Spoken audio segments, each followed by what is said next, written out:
And we're being joined by Jolanta Szymańska from the Polish Institute of International Affairs to discuss these issues in more detail. Good afternoon, delighted to have you with us. Good afternoon. Thank you for having me today. So let me start. Okay, what about the stakes in these elections? Why are they so significant and what kind of outcome can we expect?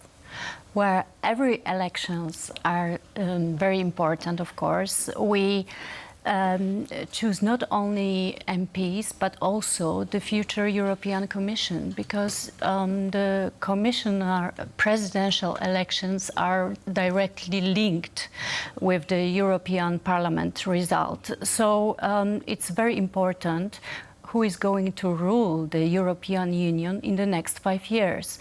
So, and how about opinion polls and prognosis for the elections? I think the recent polls give the mainstream coalition consisting of Social Democrats, Christian Democrats and Liberals, the absolute majority in Parliament. So we don't expect much changes in the elections, but still we are afraid of far-right movements, far-right parties. So I think very important thing is to take part in the election and vote, because we should really have an impact on what is going on in our Union. Certainly, and concerning turnout, it's usually lower than 50%. I believe it was in 2019 that we saw a slight uptick. It was around 50%. But this time around, you know, based on the democratic deficit that we see with the European Union, are we predicting maybe a slightly higher turnout?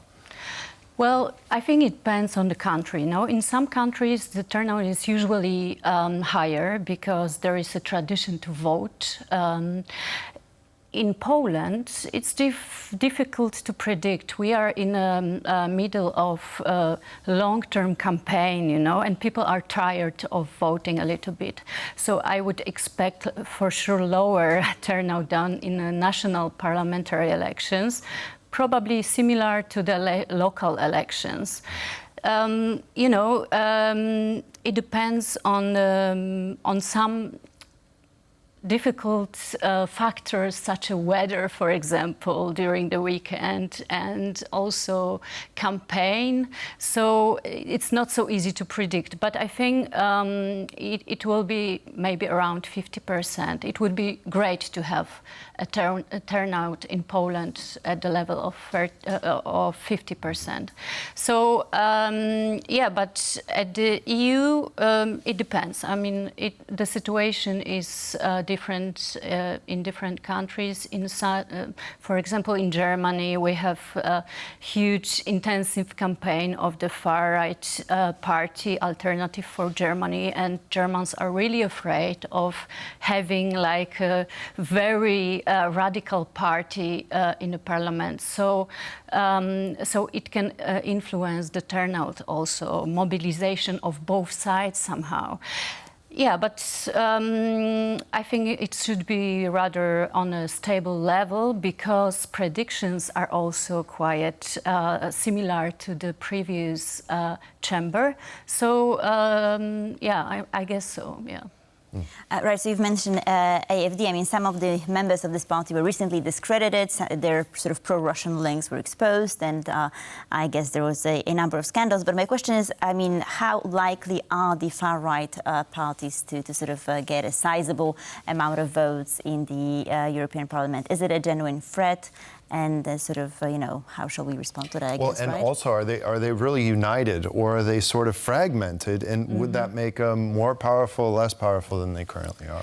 Well, there were some symptoms of coordination of their activities in the European Union in recent months, but actually in recent week, there was a fight between a National Assembly, the French far-right party, and the Alternative for Germany, so the biggest parties, and a group Identity for Democracy, Identity and Democracy, the biggest far-right group in the parliament, excluded Alternative for Germany.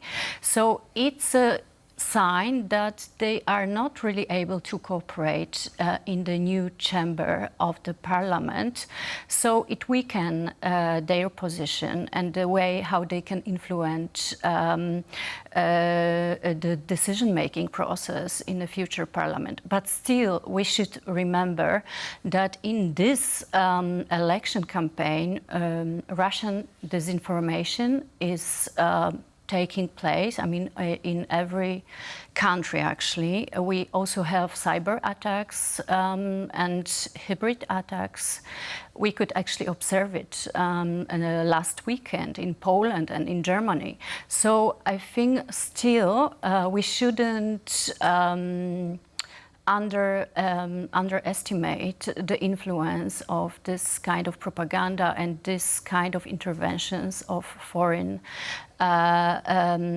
actors. That's why, because they are usually supporting far-right movements, we should really go and vote to prevent the radicalization of the European Union and to show that we really care of what we have as a European citizens, because we really benefit from being a member of the European Union. Right. And basically every election that we see, based on the parties and their campaign and the platforms that they run on, that's generally an indicator of who turns out to vote, right? So if we look at the parties in Poland, do you think that, say, the coalition or Law and Justice are they getting the message out so that their voters come to the ballot box and cast their votes in the European Union? What's your opinion on that? Well, I think that in this campaign, in opposite done in the previous campaigns, the European elections are about European topics. So we can find the parties' affiliations somehow also in the European Parliament. So we vote actually on what kind of European Union we really want. So it's not very typical for European elections. It was not like this in the past. So yeah, but yes, when it comes to Polish campaign, the security topic is the main topic actually of this campaign, and here almost all the parties have the same agenda. So maybe in other topics such as Green Deal or Migration Pact, they differ, but on security they have like the same. So yeah, actually, of course, it's important to know the affiliation of our party, but I think that voters already know a little bit about the European Parliament. So at least I hope so. Mm-hmm. So, I mean, let's take a closer look at the European Commission, right? Because the vote will also translate into that, as you've mentioned. So which commissioner roles are the most important, in your opinion? And, I mean, there has been some talk about Polish Foreign Minister Radosław Sikorski becoming this new defense commissioner. There's this new role. Do you think that this will happen? What are your estimates and guesses around that? The most important is the head of European Commission. Right. And will Ursula von der Leyen make it back? And the most likely next president is, of course, Ursula von der Leyen, because her party is the strongest, actually, according to opinion polls. And actually, Polish Prime Minister is also supporting this candidacy.